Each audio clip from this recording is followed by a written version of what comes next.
There's no hotter team in hockey right now than the Toledo Walleye, and we're joined now by the voice of the Walleye, Matt Melzak, for Mondays with Melzak. And Matt, it has been a busy week for the boys. 4 games in 5 days and 4 victories as they've run this winning streak now to 5 in a row and 10 games with at least 1 point. Yeah, pretty impressive right now. But, yeah, the schedule makers didn't do us a lot of favors here early. You look at the 4 and 5 last week, at least 2 of those were at home.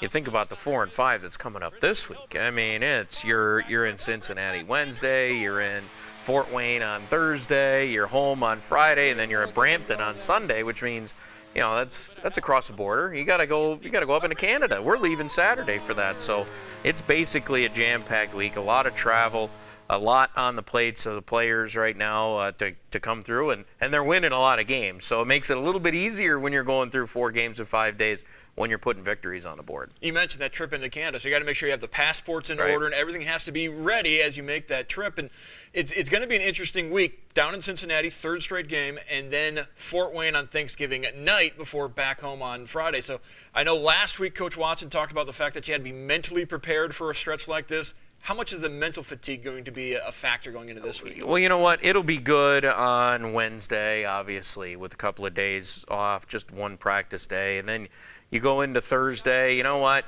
Fort Wayne, it's always a good matchup anyway. Players get into that rivalry.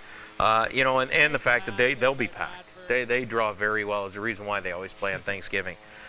Then you come home, the energy of the crowd will kind of carry you a little bit. I mean, 5 for 5 in sellouts this year. Yeah, the energy in the building has been unbelievable. So you're going to get a nice wave there.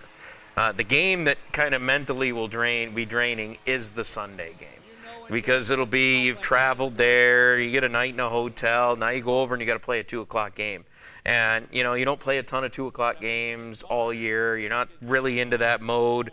Players got to think of when I'm doing this, when I'm doing that, to plan out their day properly to be ready to go for a 2 o'clock start. And then to top it off there, your body's going to be reacting to that 4th game in 5 days and the 8th in the last 12.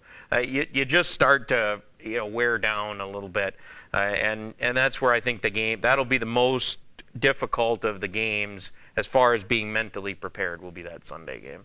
I know Coach Watson has talked about the confidence this team has played with, particularly when they started the season with that lengthy road trip, went to Adirondack, split 2 games in Adirondack, and it was that second game, the victory after the loss, that has really propelled this winning streak. Yeah, they've done a great job of that over the years. It's really gone 2, 3, 4 years now where this team loses a game, they don't lose the next one. You don't get into losing streaks if you nip it right away. And this team has been so good at that. And you think about it, the 2 regulation losses this year for Toledo, both times they played the night before, bust into another city and got in around 4 in the morning and had to play a team that did not play the night before.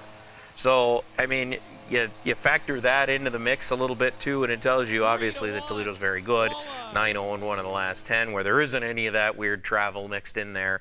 It's really helped Toledo. But they'll get a little test this week with Fort Wayne, who's not playing Wednesday, while Toledo's playing in Cincinnati. Speaking of Fort Wayne, Pat Nagel, new goalkeeper for the Walleye. He has been extremely good through the start of this season. Yeah, he hasn't lost in regulation. I guess extremely good is almost an understatement. I mean, the guy's 12 straight games, has not lost in regulation. Only 2 overtime losses this year, 1 in Reading and 1 in Wheeling.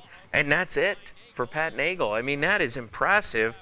Jeff Lerg did it a few years ago where he went 12 straight games, unbeaten in regulation, as we call it. And then, here's Pat Nagel, same thing. He'll have a chance in his next start to maybe set a new Walleye record. It's pretty impressive to not only go from a very good team in Fort Wayne, where he's been the last few years, to come into Toledo and put on the show that he has. It's been really special to watch. And the other thing that's been really good the last couple of games has been a power play unit that was slumping a little bit, but this past weekend was really on fire. Yeah, well, you go 5 for 7 in a game.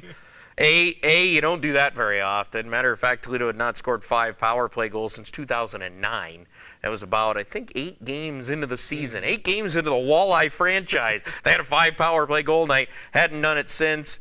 But, yeah, they had it going on Friday night down in Cincinnati. Then came back and scored in the first power play on Saturday that they had. So they were actually 6 for 8 in a stretch. That'll bump your number up very quick. I think that with the skill that this team has, the playmakers that they have on there, this is going to be a power play unit that's going to end in the 20%. It's going to be in that 20 to 25, maybe even higher when it's all said and done. They've, you adjust things early, and sometimes things don't go your way as early in the year when you're trying to incorporate new players into a power play unit. You're trying to move pieces around a little bit, and Andy Delmore's had to do that.